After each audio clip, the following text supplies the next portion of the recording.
Hello folks and welcome to our game with myself, Shane Stapleton. As ever, we've got Michael Verney here beside us. We're brought to you by ourstore.ie. If you want to check out any of the brilliant stuff we've got on our store, the official store of our game, go to ourstore.ie. There's loads of stuff there, any amount of t-shirts, the whole lot. Michael, how's tricks?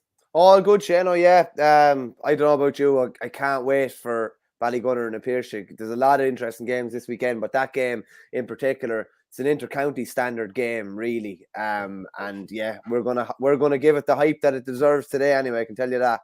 Yeah, we're going to have the tactics board. We're going to have it all going on. I'm actually really looking forward to St. Finbarr's against Ballyea. Also, Tony Kelly on the one side, the Cahalans on the other side, the Galway final. Of course, we're going to have that man Cyril Farrell on the show in a couple of minutes' time. Really can't wait for that. And we're going to have Johnny Magee on later on, helping us tee up some of the Gaelic football coming this weekend. Kilmacud Crokes against Portarlington. I think Portarlington were really good for long spells last year. Maybe just ran out of a little bit of juice. So we've so much to talk about. But we might as well start off with Michael Murphy because he's retired from inter-county football. Where does he rank among the greats as far as you're concerned? Pretty high, I'd say, Shane. If you're looking at the Donegal greats, you're probably looking at Martin McHugh, Anthony Malloy, maybe Carol Lacey as well. Someone like Frank McGlynn even is probably in the conversation. But I'd say Michael Murphy is right up the top of it, of his own era as well. He'd have to be right up on top of it as well, particularly there were times in his younger days in particular, and even 3 or 4 years ago, where he just was able to dominate games, and it seemed like this kind of irresistible force that teams couldn't actually work around him. And just actually an interesting one. I was chatting Brian McAniff last night, and he sounded like genuinely devastated and brokenhearted at the fact that, and this is a thing as well, Shane, it is a bit of a bombshell. We knew it was coming, but we didn't think it was going to be coming yet. We probably thought he'd play on maybe till 2023, definitely 2024, I would have said. So it's a big loss. As Brian said, it's an incalculable loss for Paddy Carr going in as new manager. But he just made the point that he reckoned that Murphy was the best captain that the GA has ever seen. And I'd love to get the viewers' thoughts. Like, he's been captain since 2011. He led them to 5 Ulster titles, an All-Ireland title. Like, it's unbelievable. And isn't it, they've 10 Ulster titles in their history. And like you said there, 5 where he's lifted the title. So half of the titles that they've lifted in terms of provincial in their history, he's lifted. And obviously half in terms of the All-Irelands as well. He's been the county's all-time leading scorer since 2018. Just a beautiful kicker of the ball as well. I'm sure people remember that old clip where he's blocked down once. This was playing Sigerson, I think, for DCU, and then outside of the boot on the right hand side, he just clipped it over on the outside of the boot. It was absolutely class. Like, he really is a fantastic footballer. The only thing is, right, when he's played well, everyone lauds him, and rightly so. If he's had a quiet game, people generally say, look, he was kind of being selfless or whatever. He dragged the marker here, there, and everywhere. People, I think, sometimes no matter what, there was people who would defend him, whether he was good, bad, or indifferent, whereas other players, if they're not absolute all-stars every single day, they get hammered. So I do think he was an unbelievable player, but you did have people lining up to make excuses if it didn't quite happen for him. Do you think that's fair or unfair? Yeah, maybe so. I suppose when sometimes as well, when you're that well revered within your own county, you've so much stock in the bank that even if you do throw in a few bad performances or somewhere quiet or anything like that, that people will give you a pass. But just like, that 2012 All-Ireland, at that goal at the very start when he rose above like Kevin Keane, a beautiful ball in from Carol Lacey. I just even saw there was a clip going back from one of Glen Swilly's county finals. They've won 3 county finals, Shane, as well. And he's been man of the match in all 3 of them. And I remember chatting to one of his clubmates before as well, and the amount of work that he's done at underage level to make sure that they were going from B to A at underage level and making sure that the conveyor belt coming through was top class is something else as well. He's obviously got a PE background. He's obviously sponsoring the Donegal Championship now as well. And he has Michael Murphy, the Michael Murphy sportswear shop, and he's got loads of different things going on in around there. But yeah, phenomenal player. A bit like he was the man child when he broke on the scene, wasn't he? He was just so big and powerful. And even Brian McAniff said last night, he was like a man amongst boys at times. Like, he could just swap players away. But we're talking about one legend, and I believe we've got another legend waiting in the background, ready to come in. Cyril, how are things? How's it going, boys? You're full flow there. Good man, how are you, sir? Good now, can't complain. Man, yeah, it's a mad busy hurling weekend to look forward to, Cyril. We'll chat to about the Galway final in a minute, but just on na Piarsaigh and Ballygunner, where does this type of game rank as regards club games over the last 20 or 30 years? The anticipation around it, the star power on show, a serious game ahead. Well, Ballygunner, to be fair, they've been a great club team for many years and finally getting the reward last year. But they're up against it on Sunday. The Piarsaigh are very, very good, and when you look through their team, even their forward line, Michael, their forwards they're, young Casey, Dempsey, Breen. These guys are all kind of county class. To me, Breen and Dempsey should be back on the county panel again, and you have allowed them then. You have Adrian Breen going very, very well. Kevin Downs, remember he used to be there, kind of a golden night for Limerick for a while. But they've forward line that are very, very good. And you'd imagine if any team is going to catch Ballygunner, it should be in the Piarsaigh. And just on that, for a Munster club semi-final, to have the type of star power that you've just talked about there, you've the reigning All-Ireland champions coming up against the Piarsaigh side, probably hoping to bounce back. I think they were beaten by Ballygunner in that 2018 final. That kind of helped Ballygunner kind of get on the way and maybe eventually get that Munster and get that All-Ireland. But there's going to be skin and hair flying in this. There's really realistically only a puck of a ball between the two of them. That's all really. When you look at the Ballygunner, you have O'Keefe in goals, probably still the best goalie down in Waterford. Brendan says Barry Coughlin, all the Mahoney brothers, Desi Hutchinson. They have a great team and they have a great system. There's no doubt about that. The system they have is very hard to break down. But if anyone is to beat them, you'd imagine that na Piarsaigh playing well. When I say at home, Limerick is a good pitch, it'll suit Ballygunner as well. But they have maybe their backs aren't as high standard as the forwards. But to me, looking at their forward line, Michael, they look formidable, really. Yeah, Cyril, I'm looking at some of the potential matchups here, and Mike Casey against Desi Hutchinson would be one. Will O'Donoghue maybe against Paddy Levy, such a hard worker. Barry Coughlin against Conor Boylan. Maybe Philip Mahoney will have to pick up Peter Casey if he plays at 11. Now, I know it can all switch around, but are there any matchups that you think are particularly tasty? Well, I suppose who do the Piarsaigh put on Desi Hutchinson? As you say, maybe Casey. But sometimes, the matchups okay, but sometimes you have to be very careful that you don't upset your own team with the matchups. You know what I mean? You go matching up lads and you're kind of nullifying them, but unknown to yourself, if you're not careful, you could be kind of disrupting your own natural team. I know that, the Piarsaigh playing Casey fullback. You know what I mean? You look at the other end. Who do they put on Peter Casey? Again, I can't see them moving Barry Coughlin out of fullback. You're going to have lads that are going to be have to be in their positions, I think, to dominate the game. But to me, up front, the other end, the Piarsaigh forwards, when you think of Dempsey, Breen, Downs, these lads, Peter Casey, these are all, you're talking about club hurling, these are all top players and probably would be on most county teams. To me, that's where the real firepower is going to be. And it promised to be a great match. I'd love to be at it, but we can't be in two places at one time, even though I think we'll manage to see it. I think it's gone out and it's gone out live, I think. Cyril, what would your approach as a manager have been to that? Just say Mike Casey probably looks the most natural matchup for Desi Hutchinson, but as a manager, are you thinking, should I be moving my man away from the square to pick up one of their forwards? Will somebody else, make hay and around the square as a result of that? Same at the far end, we would say, whoever they're going to get to pick up Peter Casey. Ballygunner generally wouldn't send someone tracking someone. You don't see Philip Mahoney maybe picking up Peter Casey. How much would you change your own game for the other team? I would change my own game very, very little if I could at all. I would keep playing to my own strengths. I wouldn't be worried about, I know you have to worry about them. But that's what I'm saying. If you worry about them too much, you'll go off track altogether. And Ballygunner won't. They don't usually match up. They rely on their system and they're very good at working it out of the fence, up the hole into the pitch, play kind of a short game, then they kind of go a long game. And they're very, very good at it, kind of developed it to a kind of an unnatural level for the club side anyway. And you have other club teams trying to copy them and they're not able really. But I don't see Ballygunner really kind of matching up. They will rely on the system. Maybe the Piarsaigh will a little bit, but in my time, I will be very much concentrating on our own, because you can kind of decide what you're going to do and how you're going to play, but you can't decide how the other team are going to play. It's like if you go for the toss and there's a strong breeze, do you take the breeze or do you play against it? And the only way you're going to win in that one is if you win the match, because if you take it and win it, you're doing the right thing. But if you don't, you're not. But by winning the match, everything is right. But I can see And the Piarsaigh doing a bit of match up, but I don't think Ballygunner win. In my time, no, I wouldn't be for the match. I would be going more or less traditional in the sense I'd put my trust in the lads that are there, that got us through so far, and like play their own game really if they can at all.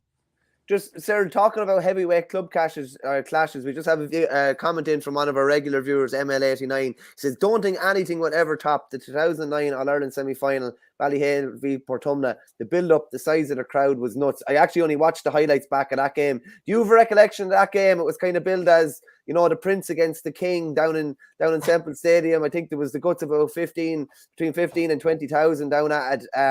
That was a brilliant game. As club games go, it probably doesn't get much bigger than that. Yeah, Michael, they were two great club teams. Like, I'd be often asked to compare club teams. It's very hard to do, but they were two at the top of their power. Like, these were brilliant teams, and as you would say, I suppose the Prince against the King, and both these hurlers, like Henry Shefflin and Joe Cannon, great exponents of the game, so it's, these guys are top level performers. Yeah, you're. I think there's someone trying to wave in at you, sir. There's probably someone trying to say hello to you there. There's a truck there. You're okay. No, there's a lad here meant to say hello. I better get out of the way. You wouldn't want to find around here.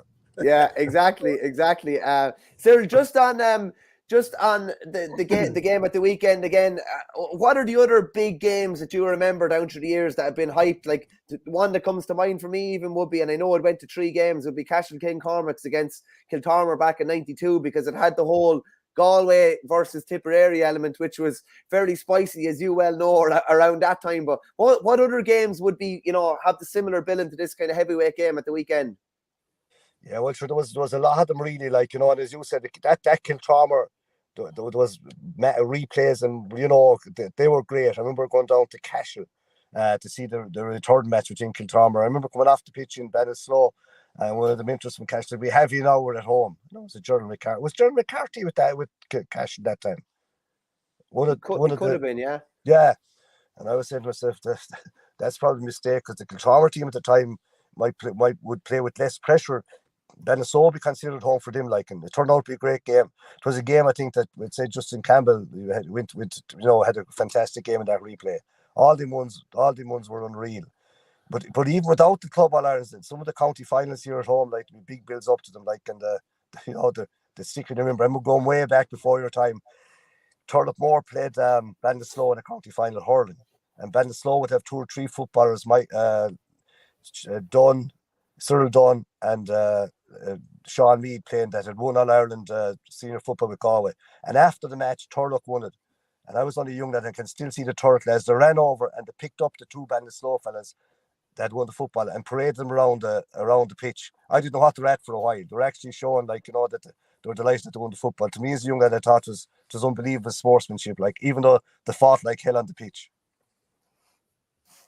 Yeah, I suppose even just coming back to this game again, Ballygunner and the Piarsaigh, what way do you see this one going? And do you see it being low scoring, high scoring? I mean, obviously, as the weather gets that bit worse, it does feel like games are going to be more low scoring. But how would you see it going? Well, it's funny now you should say that, but I think it'll be high. I know it's low scoring, and would say that there's no bouncing the ball anymore. But I would still think there's going to be high scoring, because Ballygunner set up high scores. They play well. You know what I mean? But the Piarsaigh have forwards that are going to test anyone. The forwards that they have, I can see a high. I know the conditions have a lot to do with if there's wind and rain there, but if there's not, I'd expect it to be a high scoring game. And I think at the end of the day, I know Ballygunner are the champions, but I have the feeling that the Piarsaigh will be very much up for it, and they'll look at it okay. It's still only kind of a Munster semi-final, but they look at, even though they've won the county final, they look at this as a big one for them. You know what I mean? Mm. Just on other rivalries here that came up, Athenry versus Burr always had a big build-up too. I remember them playing down in Ennis in 2003, and Brian Wheelaton put out his back during the week. I think he was going getting turf or something like that, and the rumour going around was that he was in a wheelchair the week of the match, and he was man of the match on the Sunday. But they had beaten us in a semi-final a couple of years before that in Thurles. That would have been a big heavyweight showdown. When Burr played Sarsfields in '98, Sarsfields were All-Ireland champions, I think, in '93 and '94. Burr were champions in '95, and then you had two big hitters coming up against each other. I can't wait for this weekend, Shane. I'd be something similar to Cyril now, I have to say. And I have huge respect for Ballygunner, and I think that there is a bit of pressure off them after getting that All-Ireland. But this is an All-Ireland final-esque showdown. Like this, to me, like, you know, you have two of the top three teams in the country facing off here. It's nearly a pity, as we said before, that one of them is going to be gone at this stage. But just with that firepower that na Piarsaigh have up front, now that's not to say that Ballygunner don't have a similar firepower. They do. I just think na Piarsaigh could probably maybe hurt you in even more ways. As you say, Casey got 7 from playing the final. Breen got 2, 3. Downs was probably quiet. William Henn was probably relatively quiet as well. Dempsey was very good. Someone like David Dempsey will play would probably go a long way to deciding the result. But the feeling that Piarsaigh might just edge you. Yeah, and actually mentioning David Dempsey, he's a great hand. Kevin Downs is a great hand. So does Boylan. So you have 3 lads there who can snap ball over you. That might be a bit of a danger.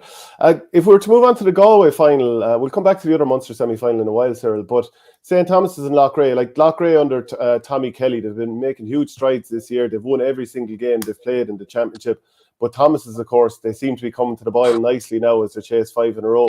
What's the build-up been like to this, and how would you see it going? Well, like, you know, it's look at, first of all, you'd have to say in Galway that the 2 best teams are in it. You know what I mean? That they've got their Loughrea actually are unbeaten this year in league and championship. They're unbeaten, like, so they're building the whole time, have a very kind of a good young team coming and a lot of young hurlers. But down in Galway, like, until they're beaten, St. Thomas are going to be favourites no matter what they play, even if they're beaten in a lot of matches. You know, that's the standard they have, and it's unreal to think that they're going for 5 in a row. They have great players and they play a great system. Like Conor Cooney plays unreal for St. Thomas every day. He's the captain, one of the other big leaders on the team. I suppose they're all leaders really, but David Burke is the real catalyst of a leader. Like he kind of dominates the middle. It isn't he dominates, but he kind of dominates the play in the sense he dictates the way things are going. Dictates the standard of playing. Up front, they have forwards that can punish you. Andy Burke going very well. Young McGee going very well. Like, even though James Regan got, you know, he was carried off the last with a bad hamstring injury. You know, again, there's a young lad after coming on and he got a goal in the pint the last day for them, like a foreign Victor Manzo. Yeah, Victor Manzo, very fast, very great pace to him. Now he'll be the natural one to come on if James Regan isn't starting. Then you look on the other side, all good young players. Well, they have a few, when I say more mature players, you have the likes of Paul Hoban, say full back, Johnny Cohen, centre back. These guys are around well, but like you have the young lads coming through. The Killians are all young. Morgan, even though he's a doubt now, he got a bad Himson. That's a good player, Shane Morgan. Shock disease. These are all kind of young hurlers that would have hurled underage for Galway. They're very, very good. And while they're not as experienced as Thomas's, they're much the same lines. They would have the same kind of background coming in the same kind of. A lot would have hurled in the college teams in Loughrea. Now some would hurl for Gort as well, but they had no one other inside out. But as I say, like Thomas's will be the favourites. But like you know, there is the feeling that Loughrea are kind of ready that this could be their year. Cyril, who are the main men? The likes of Jamie Ryan would have been discussed. Jamie Ryan is the jewel in the crown. Was in the county panel for a while there. Never really got a real run, but he's playing out of his skin. But there's 2 lads inside. Mooney's playing full forward. The other 2 boys inside is the McManus. Father would have been from the football end of Roscommon. Very good in the air. A Regan fella inside as well. They come in and out. They usually play a 2-man full forward line. They're doing a lot of damage there. But Jamie Ryan, even though might be picked in there, he realises a deep third midfielder and comes from deep. Great pace. I'd say Henry's looking at him again. He's the jewel in the crown. Now again, Thomas's will be very much like Ballygunner. They don't usually mind mark. They have to mark, but they won't change their own system to mark to mark the opposition. They will believe that their system is good enough and they'll rely on their own lads to do the job. Like, do you think Shane Cooney could start? Full back. If Shane Cooney is fully fit, though, he's only back from injury. I don't know will he be fully fit or not. But he would be he'd be big asset if he was there. Like, you know, we don't know if he's going to be there or not. Now there's a coffee lad standing for him. Then you have David Burke and Bernard Burke midfield. Bernard is a big one, and then up front to say Conor Cooney. Colossus with Thomas's. Every day he plays, he's unreal. And the other lads slotting around him, Anya Burke, you know, they just kind of slot in. Young Midlane slots in. These lads, young Flannery, all good hurlers and have done it. It's hard to believe that they're going for 5 in a row. You know, it's hard to believe in Galway because it's not easy to do. Yeah, Michael. Just on that as well, Cyril, John McIntyre reckoned, we had him on a couple of weeks ago, he reckons Thomas's are better now than they've ever been before. In terms of like he reckoned their All Ireland semi-final performance against Ballyhale was the best that they've ever been. Have you seen throughout the Galway Championship that they're still playing to that really high level where someone's going to have to deliver something spectacular? That they played last year against Ballyhale. That to me was their best display, even though they were beaten. But they're getting there now. They were beaten was it once this year and kind of have looked, ordinary at times. When I say that, to come out in the next day and play very well. I don't think they're playing as well as they were because it's very hard to keep doing that, but they're still playing. No, the big thing is, Michael, that they play every day enough to win. Even matches that you think they're going to be beaten in, they wind up winning them. You know what I mean? And as this championship went on, till I got lads back from it, they got better and better. They still have to hit a really good day. I suppose that's the frightening for Loughrea. But Loughrea will be believing like that is kind of they're the common team, and Thomas's, while they have been great champions, they believe this is their chance to push on. And the one thing about Loughrea is they will not fear. Their DNA, it wouldn't be in their DNA, Michael, to fear anyone, no matter. It's a new team, it's a young team, but that's in them, like that there'll be no way that they'll back off. They might be carried off, but they won't be backing off. I guarantee you that. And it's 10 years since that famous final. I don't know, Michael, do you have a link to the video? But obviously 10 years to one of the most famous or infamous Galway county finals of all time. Sheets of rain coming in probably sideways when Thomas's faced Johnny Maher and that Loughrea team. Were you there that day, Cyril, and what do you remember of it? I was. We called it Johnny Maher final, yeah. It was something else. It was something else. Like it's kind of has gone down in folklore, hasn't it? Like, but that's Galway final for you, and anything can happen. Like, it's funny. Like, the ref will have a big say on Sunday as well, as I saw the weather. It's in Slaughtneil now. The pitch will be good, but like you're only a stone's throw away from the Atlantic, and there's always a fair breeze. And like 2 weeks ago, like there was a storm. And I just hope that it's a calm day. Really, I wouldn't worry about the rain, but if it was a calm day, to be a big help to the match. Cyril, we might just roll it back a decade here. Let me know what you think of this. These are some of the most shared and discussed bits of footage in GA history. I'd say definitely in GA club history. Anyway, I'm just going to bring it up here now. This is the original TG4 commentary from that game in 2012. Some boy just on the high to gear. Just have good day chair. Like say Burton, August Gedine, Shin Burton's August Bullet. Oh, Johnny Morrison, Dara Bullet. Oh, Johnny Mar. Well, I remember being in disbelief, sir. Into how line. How low for Bjorn Rowe, Hagen rate order so. Just going to roll it forward a small bit here because it gets even better. I think nearly after when he scores the penalty. So somehow he's let take the penalty anyway. I don't know how. Johnny Marinish, Boyd is here now. Boyd gets the Darla. Shin Montiga, Kyle Bisharon, some couple of him. Easy kick, yeah. Well, now the Catler got the Johnny Murray in on the inside court. The boy knew Darla got. Oh, no shot. The referee didn't see a whole lot wrong with it. How many red cards would he get today? Sir, that was unbelievable. It's unbelievable even to look back at it now because it's surreal to think that, what was let happened or whatever. I actually contacted Johnny this week just to see would he have a chat, but listen, he probably had little interest in talking about that. But it was a mad scene, and that's where the Thomas's journey kind of began that day. They held on that day, and it's funny to say that, Michael, because it could be ironic. That started Thomas's journey. The one that was their first one to win. Wouldn't it be ironic if Loughrea stopped them now when they're going for 5 in a row? Again, it's much the same. Like Loughrea went into that final, say, favourites. Thomas are going into this one favourites. Loughrea would have been living, not these young lads now. They wouldn't be. Some of these were they kind of grown up at that stage. But the Loughrea club would be. They'd say this is their chance now to set the record straight. That's the way they'd be feeling anyway.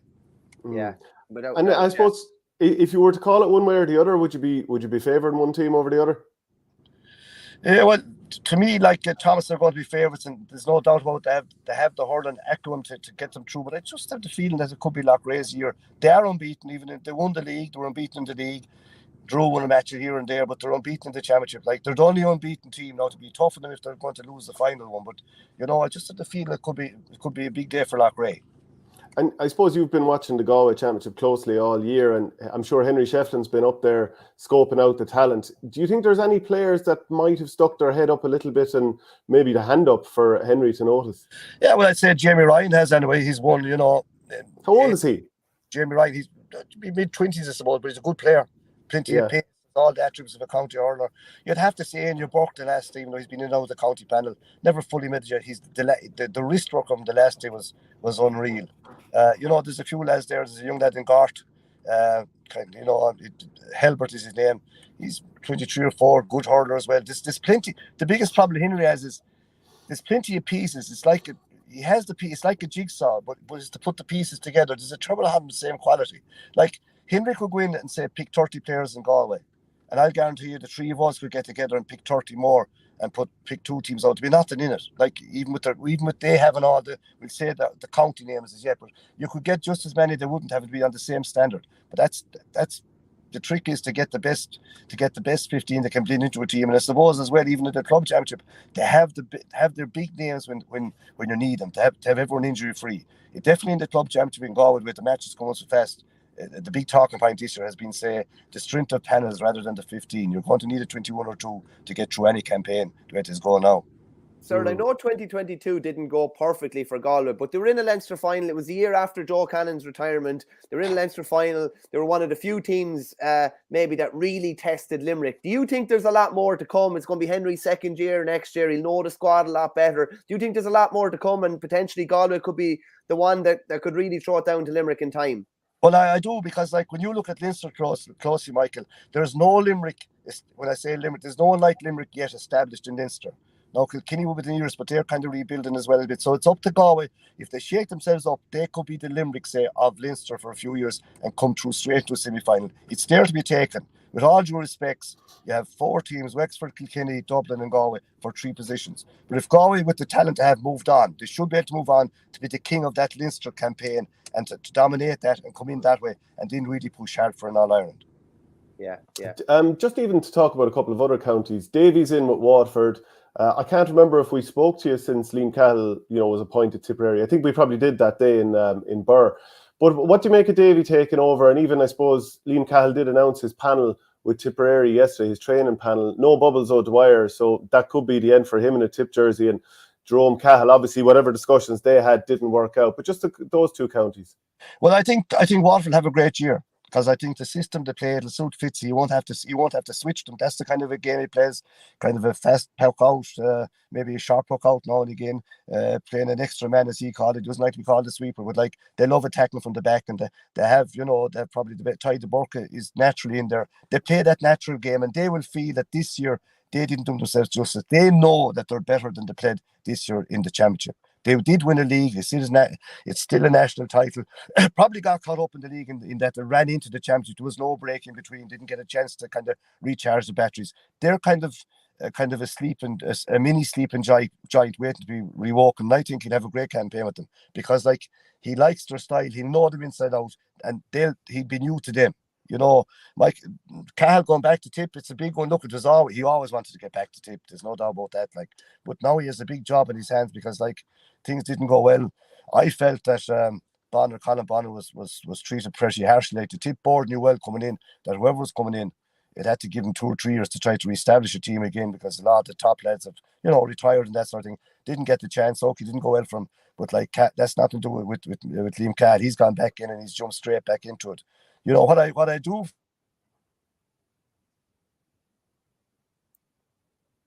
We've lost the great man for a second there, I think. Hopefully he's not gone. Yeah, so maybe he'll be able to click back in there in a second. While we're waiting for Cyril to come back, might as well talk about that Tipperary panel. It was named just yesterday, or was it the day before? So, like I mentioned there, no Jerome Cahill. Obviously, I've been pumping hard for him to be back in the panel, but it hasn't worked out that way. Any particular thoughts on it yourself? It's good to see John McGrath back in there. That means he's obviously going to be fit enough to feature even after that Achilles injury. Brian O'Mara back in, Kieran Conley back in, Niall O'Mara back in. They're all big additions, particularly I'd say O'Mara and Conley, who are part of Cattle's underage teams and are very I would say mobile, kind of modern players. Good to see them back involved. Obviously, good to see Seamus Callanan staying around along with Bonner as well. I think Noel McGrath as captain. Noel's probably, coming towards the twilight of his Tipperary career, but I still think there's definitely a role for him if you have a lot of speedsters around him. And I'd say he's 32 soon enough, so that's not actually that old. No, he would have a lot of mileage on the clock though, yeah. and he probably wouldn't mind me saying like it's Noel's speed of mind maybe more than speed of legs at times. But I still think at centre forward, I think he could have a huge role with a lot of runners around him. I suppose as you said, Bubble's not involved. Brian Hogan obviously an all-star as well, same as Bubble's not involved either. I think it's Rhys Shelley, is it? That's going to be probably the understudy now to Barry Hogan. There's lots of quality in there, Shane. You would like to see Jerome Cattle in there, obviously, but maybe he's not at that, a time in his life where he, wants to play for Tipperary, but maybe wants the commitments and everything involved in it. Interesting to see, like even someone like Paddy Creedon involved there and Alan Tynan coming back in as well. We're interested to see whether there's more faces added, whether this is a working group, whether there are more to come back maybe at the start of January or that type of thing. Obviously only 2 from the county champions, Kilruane, which is somewhat surprising. But if Craig Morgan was fit, he'd be there. And I suppose if Jerome Cahill wanted to be there, he would also be there.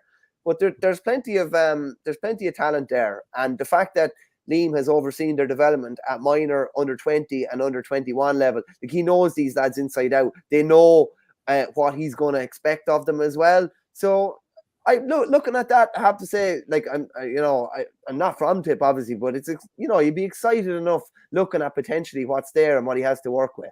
Maybe you try and give Cyril an old quick buzz there and see if he can jump back in, because it'd be great to get him back on. In the meantime, what I'll do is I'll play a little video that we saw. This is about Peter Atchison. Yeah, maybe just give him straight up a phone call there. So this is a video relating to Peter Atchison, who had an incredible 24 hours. He's out with the Jumeirah Gaels, I think. So this is in the Middle East League, and he basically had he had to play, I think, a match, and his wife had given birth all within hours of each other. So I'm going to play that video here. It's pretty interesting stuff.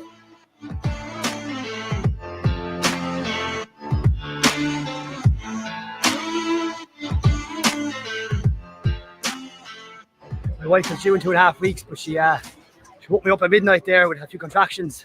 I thought it was fine. I went back to sleep, and then at 2:30 she just goes, "Peter, my water's after breaking, so let's go to the hospital." So for the first hour, I was obviously buzzing. The realisation I was missing today kind of kicked in then. But thankfully, after the baby arrived safely, mother's good too. So John, our gaffer, texted my wife and asked her could I come, and she said yes. So came over for the second game, and just flying back to the hospital there now to meet them both. It started slowly, but it's always hard to play your own team. It's hard to play that intensity. But after that, we're flying on all cylinders. But in this game, it's 9-a-side and it's short half, so you need a little bit of luck. And we got that bit of luck today too. I think we were the best team, but that little bit of luck helped too. We have great management there, John, Mark and James, and they have us drilled to a T, so we knew exactly what to do in all situations. That was something we practiced already, so we're ready to go.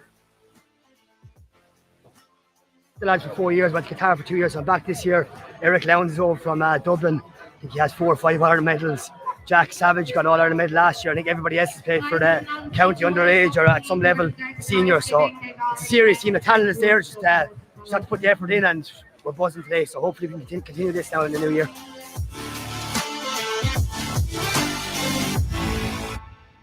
Pretty cool video, actually. I love the fact that he has a little travel bag on his shoulder, like he's ready to move straight away. He's a man in action, ready to go and fulfill the rest of his fatherly duties. But yeah, the footage is outstanding over there, and you see the talent on show there as well. And it's clear that Jack Savage is keeping his eye in anyway as well, for when he goes playing with Cairns or O'Reilly's as well. Yeah, hopefully Cyril is able to log back on there in a couple of minutes. He could have got a phone call or something like that. But, it's been brilliant chatting with him. But we certainly hope to get him back on, because you wanted to ask him a small bit about horse racing and his interest in that. But let's talk about the other Munster Senior Hurling Championship semi-final this weekend. St. Finbarrs against Ballygunner. I was looking at a piece in the Cork Echo, and the headline is "Bars could struggle with the experience and physicality in the Munster arena." That's a fair enough point. There certainly is something to that. Ballygunner have been down this road before. But when you think of how it went for them last year when they played Ballygunner in Cusack Park, they got beaten up and down the pitch. And if you're not 100%, that can happen. It happened to Killarwan. Ballyea were without Tony Kelly last year. So I'm sure they'll be very, very interested in making sure that they atone for last year. Oh, they definitely will. When it comes to Munster experience, it's tipped obviously heavily in favor of Ballyea. They really ground out what was a really good Éire Óg side. You'd have to say in that county final, I think they hit the last 5 points. That was a big win for them. And even Gary Brennan will have another couple of weeks of hurling under his belt. I think this is going to be interesting, Shane, from the point of view of a clash of styles and even how different championships are played. We've talked about before about maybe how open the Cork Championship can be. The Clare Championship is not like that. It's real, in your face, dogged stuff, and Ballyea are the perfect example of that. So I'd say there's probably a fair clash in style between Ballyea and the Bars, with the big physical dogged style that Ballyea have, obviously with plenty of class as well. And I'm not saying they don't have class, they've loads of that. With maybe the Bars have been, with the makeup of the Cork Championship and the way the club championship has been played in recent years there, you'd have to say it's a lot less contact than in most other counties. You couldn't compare it to Limerick, you couldn't compare it to Clare, and you couldn't compare it to Kilkenny. So it's going to be interesting to see how the Bars, whether they're able to take that in their stride. They obviously have won their first county title in a good while. They've adequate time to be over that now and be ready to kick on. And it is a glorious opportunity. They've avoided, Ballyea are a big hitter, but they've avoided the two biggest hitters in Munster. And there's a serious opportunity here for them. When push comes to shove, I'd be surprised if Ballyea are beaten, being honest with you. But it is a glorious opportunity for the Bars as well, and to see whether they can back up their Cork success and maybe quieten the likes of me and a few others who would question, the style maybe within Cork and whether it can transition into Munster when it's really put up to them, particularly physically. Yeah, well, they do have players that are able to mix it up. Like certainly the two older Cahalans in Damien and Connor, they've played, big games against Cork against Limerick for Cork. Then Jack Cahalan looks like he's going to be an excellent player. Like I interviewed Damien Cahalan here on the show a couple of weeks ago. You can type his name into the website there and you'll find that interview. Geez, he was great to chat to. He's obviously really looking forward to this match. But Cork clubs in general, I mean, the last time a Cork club won it was Newtown Chandram in 2009. They beat Ballygunner that day at Semple Stadium. But I think in more recent times, the only club in the last 13 years that has even got to a final was Glen Rovers, and that was in 2016 when they played against Ballyea, and they came up 8 points short that day. So it is a big thing, I think, for a Cork team to make a bit of a burst in the Munster Championship.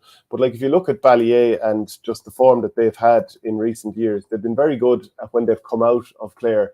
And like Michael mentioned, they had that late surge against Éire Óg in the Clare final recently, 2-14 to 1-16. So it was a very tight game and they won by the minimum. But you have the likes of Niall Deasy there, as well as obviously Tony Kelly. And you have a lot of players that we've talked about in the past that they've got a nucleus of football players, county football players, as well as past county football players that are able to physically mix it. And obviously they can hurl as well.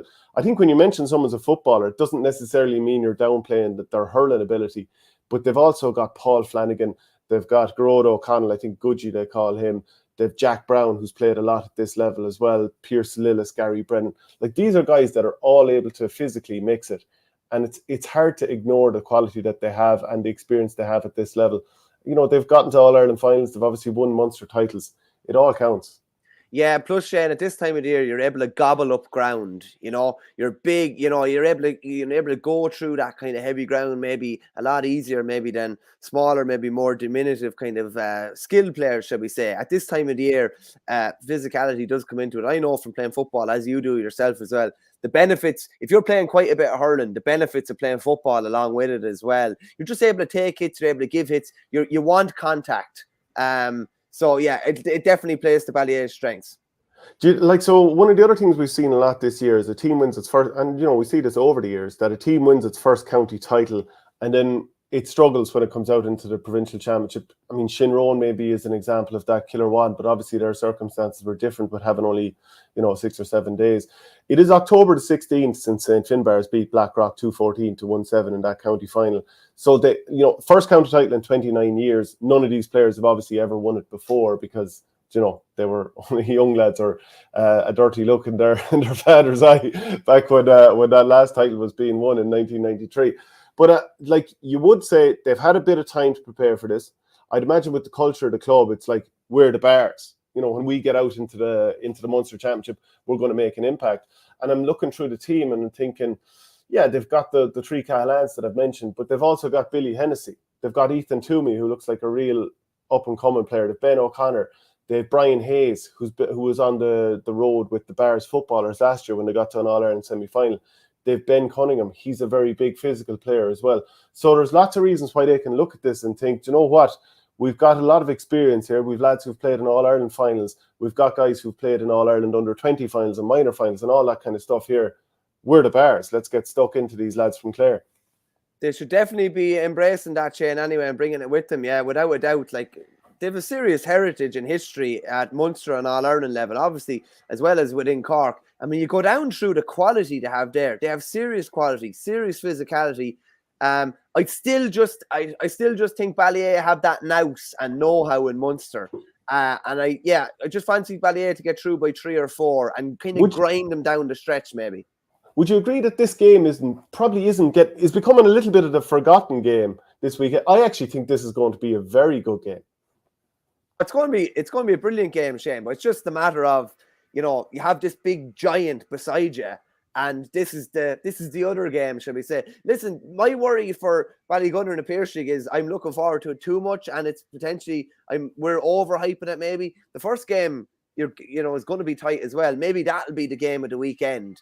But it doesn't matter. The winner of the 2 semi-finals, they're both guaranteed a Munster final place. There's nothing extra on offer for the Piarsaigh Ballygunner game. It's still a Munster final place. And I tell you something, if Ballyea play Ballygunner again, they'd love a chance, a redemption after last year. If they played in Piarsaigh again, they'd fancy their chances there. The Bars, it's probably a bit of an unknown, and I suppose that unknown maybe is what's helping me decide with Ballyea, and probably obviously Tony Kelly in there as well. And as you say, Cottle O'Connor, Pierce Lillis, Gary Brennan, Niall Deasy, Jack Brown, Paul Flanagan, there's some serious quality there. So I just think Ballyea will just about scrape through here. Niall Heffernan, who I ran into in a beach down in Fountainstown last year, I'm fairly sure that was you, Niall, says, Reffin has been different in Cork this year. They're trying to change the culture. 2 most physical teams were in the final, albeit the final lacked physicality. And he also adds that Ben O'Connor is very physical as well, to be fair. Having said all that, agree with Verney that Ballyea will win. Right, so you were saying that we might be guilty of overhyping the Ballygunner and the Piarsaigh. I don't think you can overhype a game like this. We're going to go to the tactics board because it's that worthy of hype. These 2 teams are both going to perform. This is not going to be a no-show sort of a game where one team just gets wiped out. There's too much quality on show. Look, let's call a spade here. We both realise that Desi Hutchinson is going to be marked by Mike Casey. Maybe if he moves out the field, there'll be a different matchup, but that matchup has to happen. I'm not sure that Cathal King would be necessarily suited to marking Pat Fitzgerald, who's just a brilliant-looking young player. So I think it's probably more likely that those sort of matchups are going to happen. What would you think? Do you think that's the most likely Hutchinson will be picked up by Casey and perhaps Long, who I haven't seen that much of, if I'm honest, against Fitzgerald? Yeah, well, if you look at, a lot of the talk going into the county final was about Shane O'Brien, and Casey never gave him a sniff at it and was so... Casey was so cute, I think, in that county final, and Shane O'Brien will learn an awful lot from it. But Casey on Hutchinson makes total sense. Casey, while he's stockier and probably carrying a lot more weight, shall we say, than Hutchinson, he's very quick, very nimble on his feet. Brilliant. Hutchinson's going to find it hard to evade Casey. I'll put it to you that way. So I think that is a good matchup, and I think Cathal King would be the floating wing back. That would make more sense from an Piarsaigh point of view.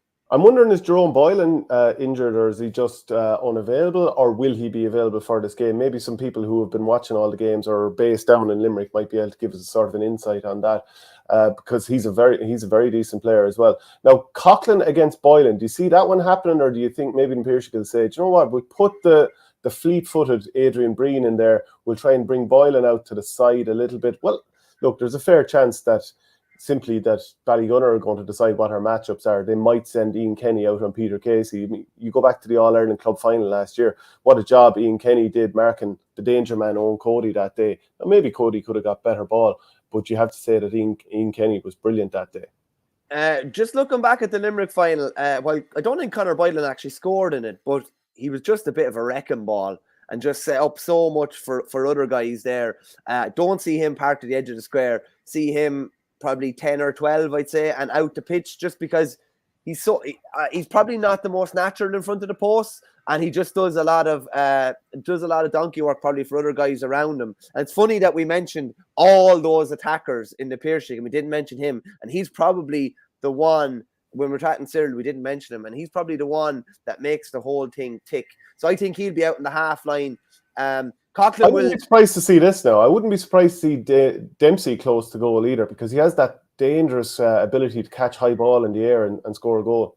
Yeah, no, I wouldn't be that surprised at that either. But I'll tell you what, from a Ballygunner point of view, they will definitely want Coughlin marking. They will want him marking someone that they can potentially nullify. I don't think him marking Boylan would necessarily suit, because I think Boylan's more of a workhorse.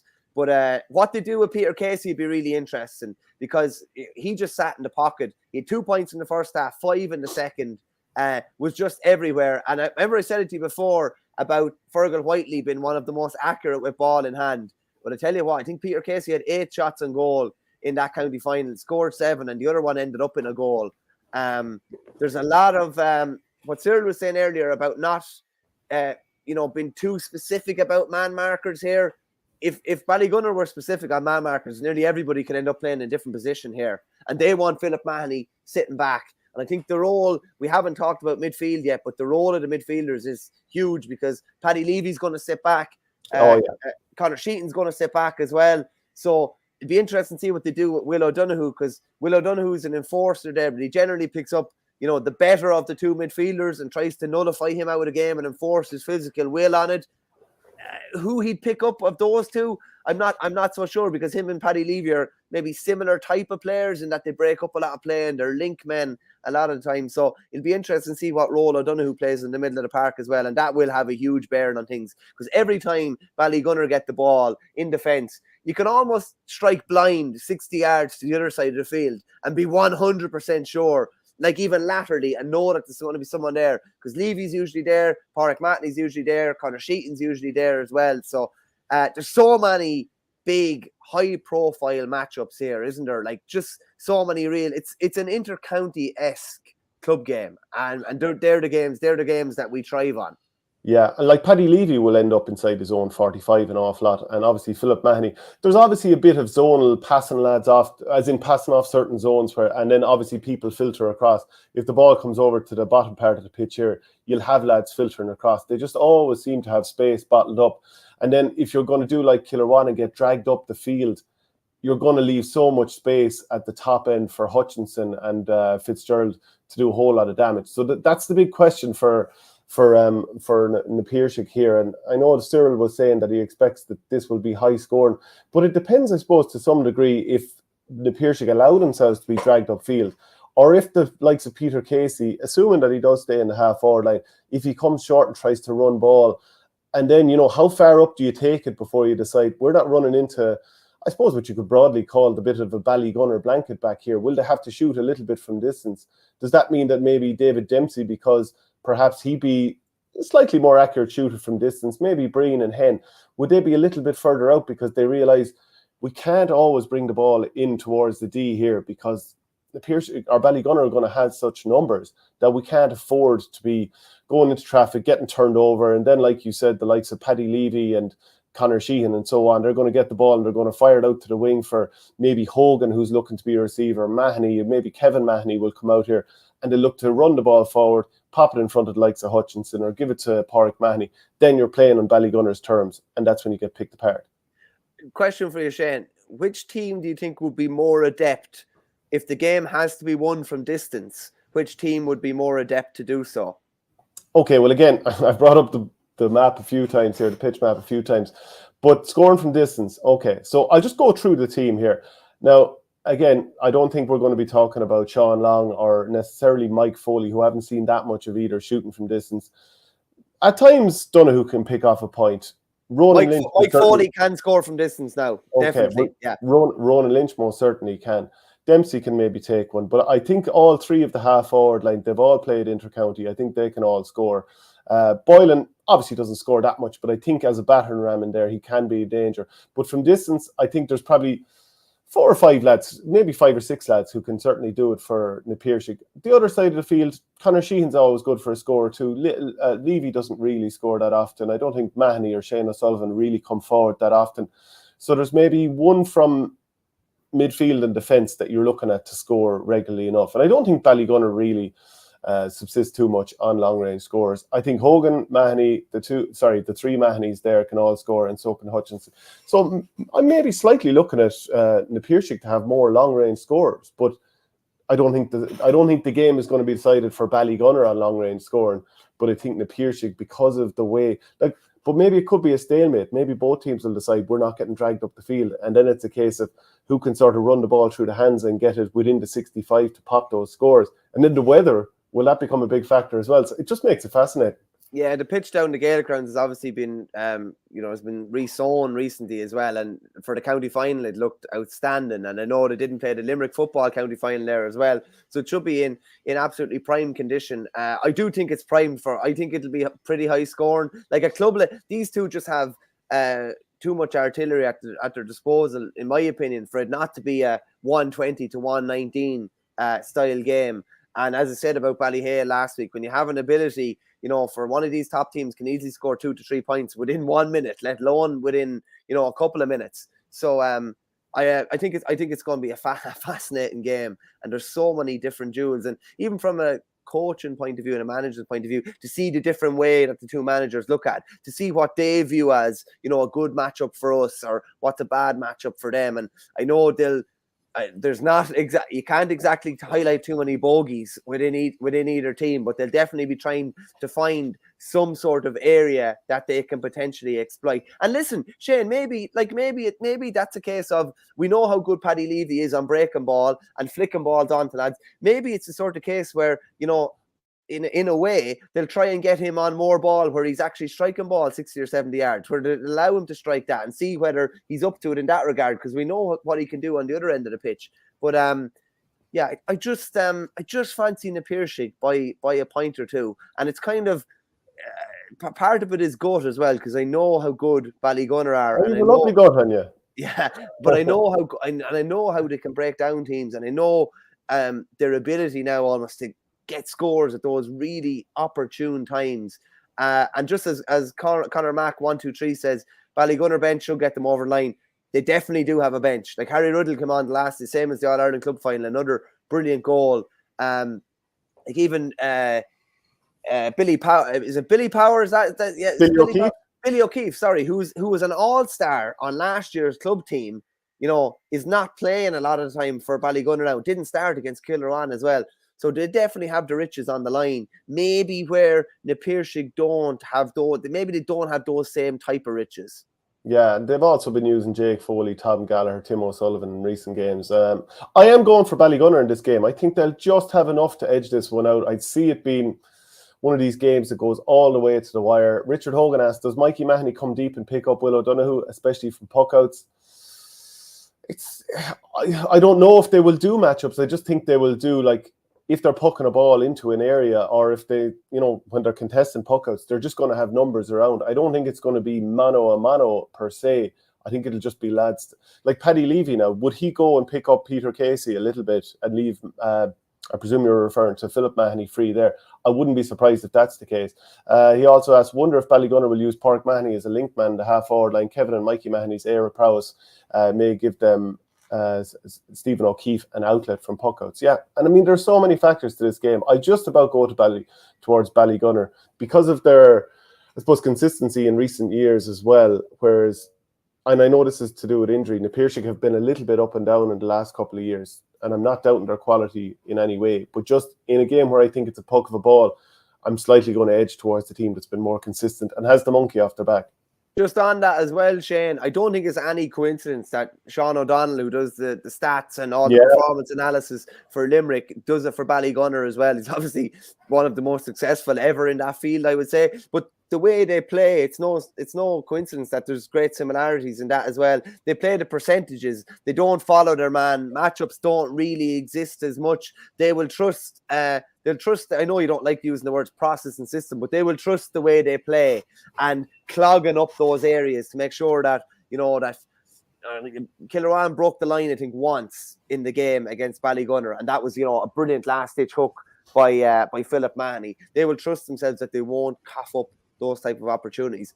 I just think that Piarsaigh might just have a small bit more firepower up front, and I'm talking about tiny bit. I think it could be something like 120 to 119 to the Piarsaigh. Yeah, I think we're going to see a couple of black card-esque type tackles from both teams in this game if anyone gets through. Because these two teams are both very experienced. They've both won All-Ireland club titles in the last 6 years. These two teams do not give up goals easily. Just a reminder, we're brought to you by ourstore.ie. It's the official store of ourgame.ie. A huge range of stuff there, whether you're from Cork, doesn't matter if you're from the top end of the country, the bottom. There's a small bit of soccer stuff in there as well. Even some club stuff there, like Bursley, where obviously I'm from, and some of those mugs and great t-shirts. So keep an eye out there. There's a huge amount of stuff. Let's go through some of the other club stuff that's going on this weekend. The Munster Intermediate Hurling semi-finals. Monaleen, managed by Owen Breslan of Toomey Vara, are up against St. Joseph's Dura Bearfield. Monaleen beat Bruff in their county final, and St. Joseph's, they put up a good performance the last day out in the quarterfinal. They surely did, yeah. They beat Causeway and beat them pretty well. So I think they're the 19th ranked team in Clare, and they beat the number 1 ranked team in Kerry. So that's a big result, you'd have to say. Probably be favouring St. Joseph's Dora Bearfield here. Even historically, obviously, they were a very competitive senior team and won an All-Ireland in, was it 99, I think. So they beat Causeway last day, 123 to 116.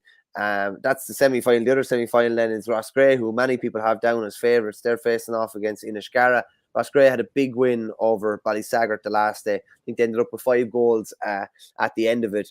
And they really did impress there. The game was tight early on. Shane Bennett went off, and that was part of the reason maybe that Ballysaggart lagged a bit in the second half. But Roscrea were really, really comprehensive, you'd have to say. So if I was going on what I think there, I think it'll be a St. Joseph's Dora Bearfield against Roscrea. And again, that would be in the final. That would be 2 All-Ireland senior winners facing off in a Munster intermediate final, which would be unique enough as well.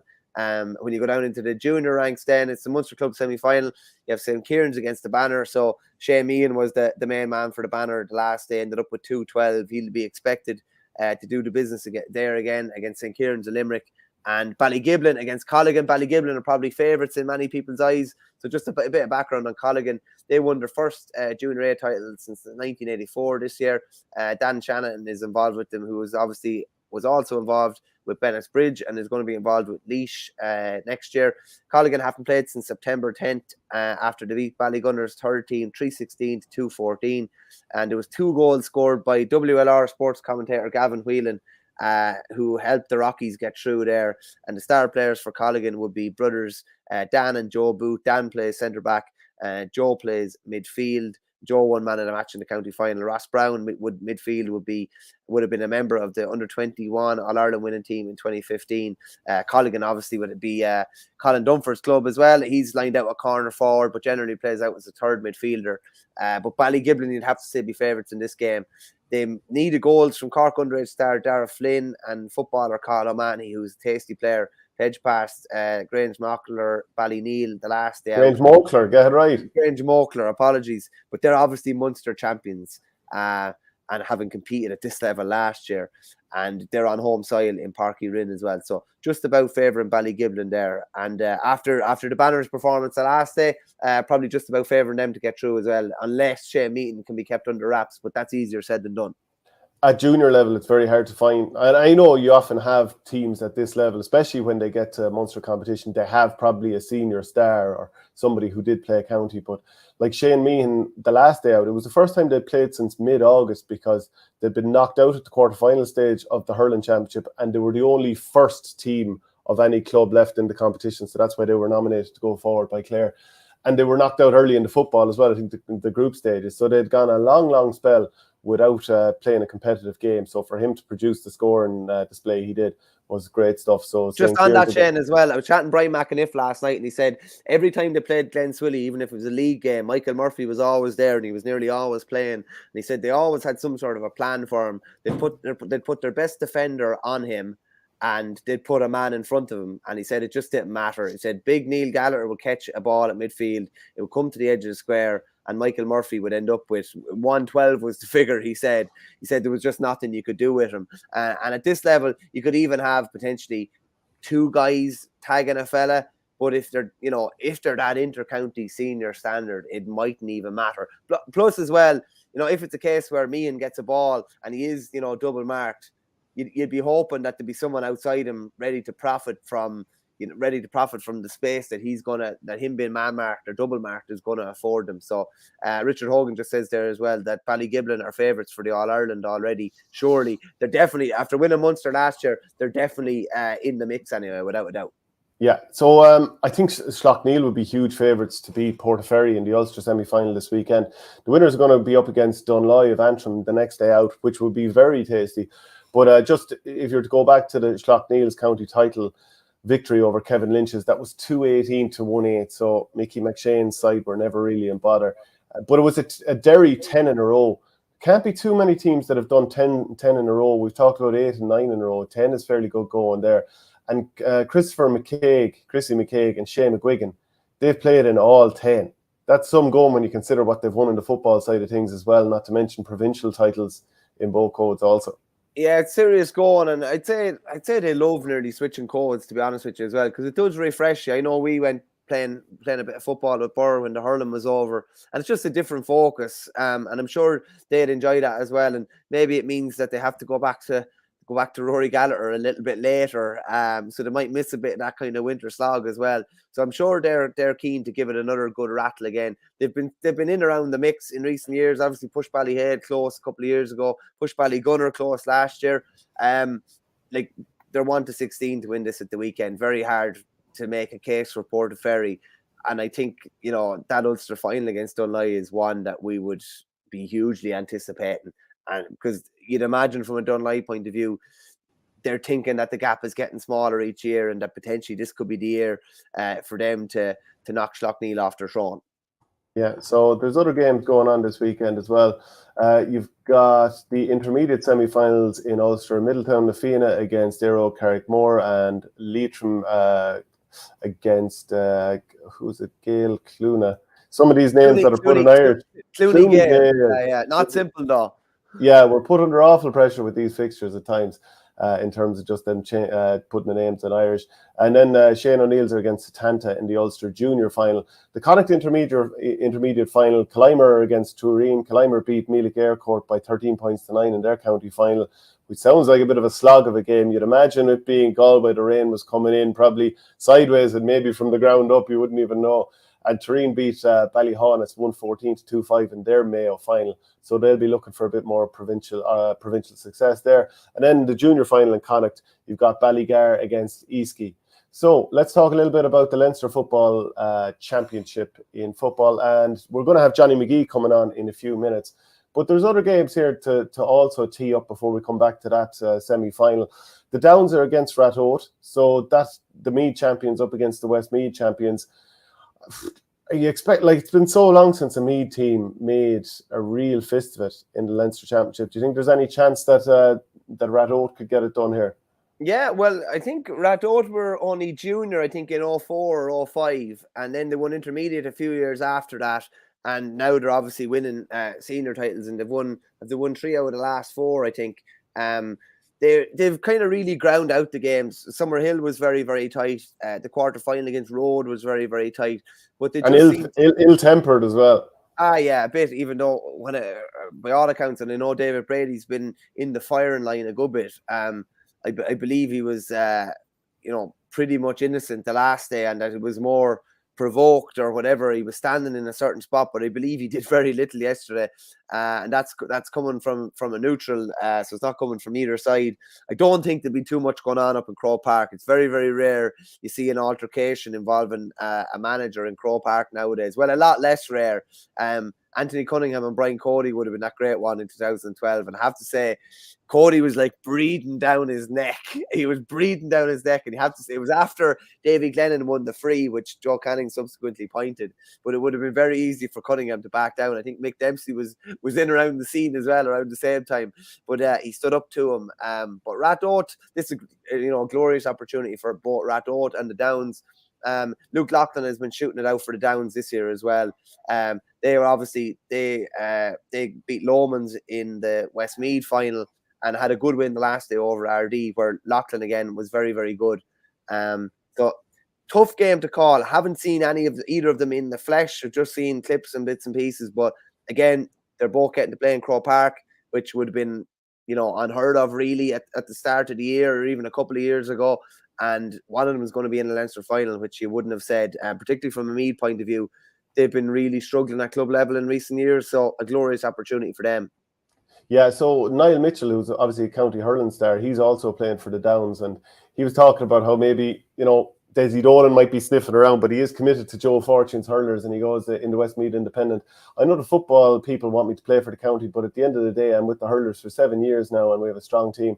I'm great friends with a lot of lads, and next year we're up in the top division, we're up against the top teams in both Division 1 and the Leinster Championship.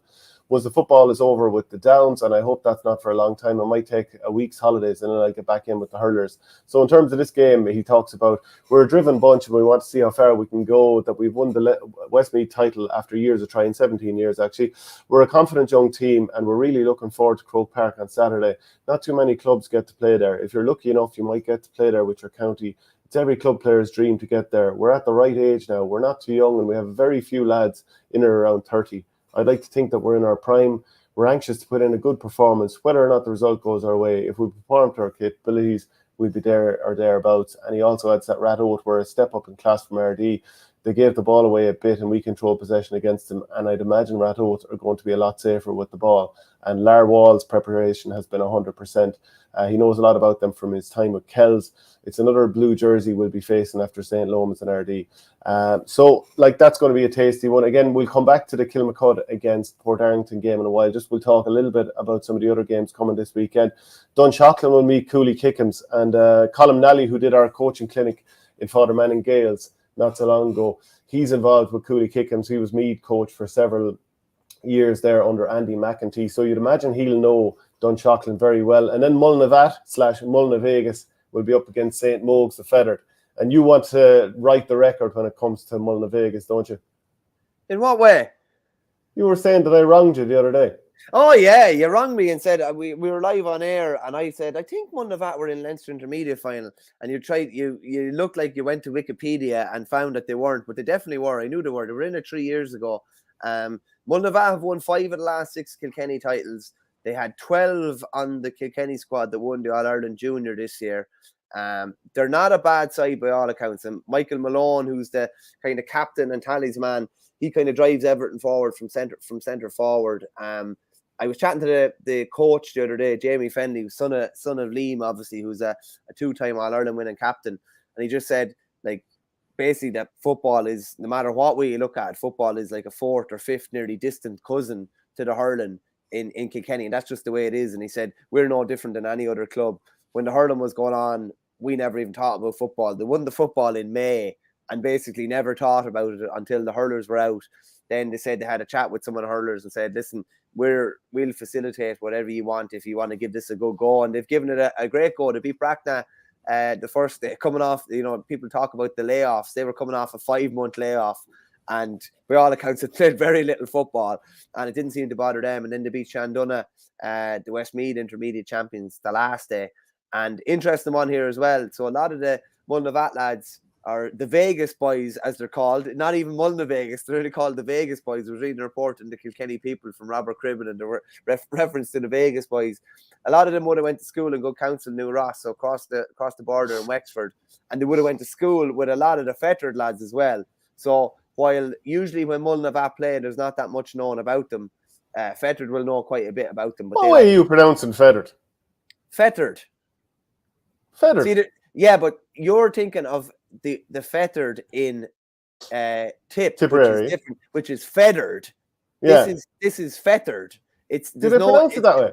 Well, sounds wrong. That's open to debate, but it's not feathered. It's fettered. It's spelled fettered, so that's how I'm going to pronounce it. It's not spelled the Tipperary way, shall we say?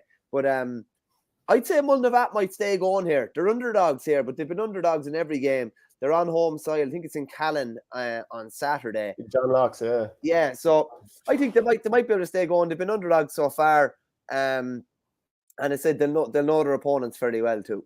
Yeah, so I think Feathers, they have had to dig deep a couple of times already. They beat Laois champions the Heath 2-10-11, and then they saw off Aero Greystones by 111-11. Do you know, I think there's probably, and this isn't necessarily fair, but there's this whole idea if you get beaten by a Kilkenny football team that there's shame on the opposition, especially if you're from a football county. And again, as I said, that isn't necessarily reflective of the reality of the quality of players they have. There's just something attached to being a Kilkenny footballer that has been derided over the years, isn't it? Yeah, well, and Shane, as well as that, sure, they haven't played in the league in is it what's it 10 years? I think the last time they competed in was 2012. It was in Division 4, and their scoring average after 8 games was like minus 239. Like it was crazy. Like they were hammered in games. We all remember that great image of was it Dermot Early coming back from his cruise ship playing a junior championship match against Kilkenny, and it's like, you know, as toned could be. Marking a fella maybe that was a little bit less toned than him, but it's one of those iconic GA pictures. And to be honest with you, Shane, it's probably something that needs to go on a t-shirt in our store fairly soon as well. So that's something we look into in time, and we won't say they can't be said that we don't look after the Kilkenny footballers. Yeah, so if the people want it, we'll build it. So not often I say that Shane is right about the pronunciation. ML89 says. Go pronounce it again there. Feathered. Feathered. Okay. As in like Lee Carvalho's pudding challenge. You have suggested feathered touch. You're some ape. There's no pressure on football in Kilkenny. Very relaxed sport. So the Leinster Junior semi-finals, Clonmore will meet Castletown, Multifarnham against St. Albans Adamstown. Geez, say that 5 times in a row. St. Albans Adamstown. Not simple. Even said it once is a problem. The Connacht Senior semi-finals, Turlestrane will meet St. Mary's Kiltokert, and Mike Cullen against Strokestown. The way Mike Cullen played last weekend, it's hard to imagine that Strokestown, good and all as they were, but like a lot of people within Roscommon would say that they're not the best team in Roscommon. They weren't great in their group stages, but they found that way to get the momentum and go ahead and obviously win the county title. But it's very hard to imagine that Mike Cullen won't win this game. And, you know, as we've said in the past, Turlestrane are probably the most seasoned team to play in Connacht in recent years. Yeah, and it looked like a real kind of statement of intent the last day, didn't it, really, from Mike Cullen? I think Desi Keneally ended up with 10. Like I thought it would be relatively tight. It was, you know, he probably would have favoured Mike Cullen because they'd won a county title a couple of years ago. Maybe were a tiny bit more seasoned than Westport. But, a great chance for them. They're kind of favourites now, realistically, you'd have to say. I'd be expecting them to get through here with due respect to Strokestown, who haven't won one in a long time. Yeah, so then also in the Connacht Intermediate Football semi-final, St. Dominics will be against Aucknasheelan and Ballyhaunis versus Dunmore McHale's. So Dunmore McHale's and Ballyhaunis, there's about 20 kilometres between them. Dunmore qualified after a 110-8 victory over Sligo St. Malaise Gaels last Saturday, and Ballyhaunis won their 4th ever in Mayo Intermediate title when they beat Kilmena 13 points to 10. Then there's also the Connacht Junior semi-final, Island Eady against Clifton, and the winners will play St. Ronan's. In the Ulster Junior semi-finals, Letterkenny Gales will meet Stewartstown Harps, and Drumlane will meet Newtown Butler First Fermanagh. Do you know something we wanted to talk about at the top of the show was Conor McKenna heading off to the Brisbane Lions, or so it seems. I suppose famously, Pierce Hanley, he also played for the Brisbane Lions. And I think I've kind of said it before about that time I was down at the International Rules in Perth in 2014. He was being asked, do you think you'll ever come back and play for Mayo again? And, you know, his accent was kind of jumbled up at this stage, and he talked about wearing the Mayo jumper. Stop. Yeah, and his accent was nearly as muddled up as Graham McDowell's has become in recent times, albeit that sort of half Northern Ireland, half money grabbing American. Yeah, but you're not wrong. And just on that, I know this is not a golf show, but just on that live tour, if they just said that, listen, we're going chasing the cash. There's no two ways about it. This is going to this is going to secure the future of me and my family and generations to come. You'd say, well, at least they're being honest. But talking wallop about, you know, the structures and how this is, you know, new modern golf. It's it's ridiculous. Like, it makes no sense. Just hold your hands up and say what you actually think. And that the formats have not attracted you to the live tour. The cash has attracted you to the live tour, and there's no point in saying any different. But, like, there's blood money in every sport. I mean, the European Golf Tour, there's Middle Eastern money in it as well. So I don't know how these golfers can sort of virtue signal about, oh, it's okay on the European Tour to accept Middle Eastern money, but it's not on the Live Tour. I mean, now, they're all taking the soup. But the Live Tour is pure blood money. Like, there's no pure money in it whatsoever. It's just blood money. Okay, the Soccer World Cup now coming up. I mean, when you have the likes of Gary Neville talking out both sides of his mouth all the time, he's all Mr. Everyman one day, and then he's taking the soup, going out there with the Qatari money on their TV station. I think it's BN Sports he's going to be on. I mean, this lad is one of the biggest hypocrites going. And just like all these players saying, oh, yeah, well, look, you can't really change things unless you go out there yourself and try and understand the people and change it from the inside. Absolute nonsense at the highest order. They're going to change nothing. They're out there to play in a World Cup. When you see players or pundits in their droves refusing to go out, that's when you'll say you're making a difference, because you're making a stand that nobody can ignore.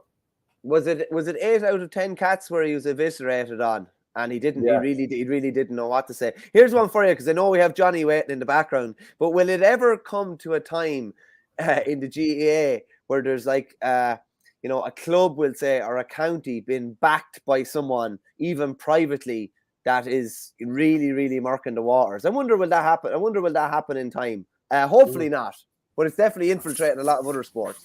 Okay, well, we're joined now by Johnny Magee. Johnny, how are things with you?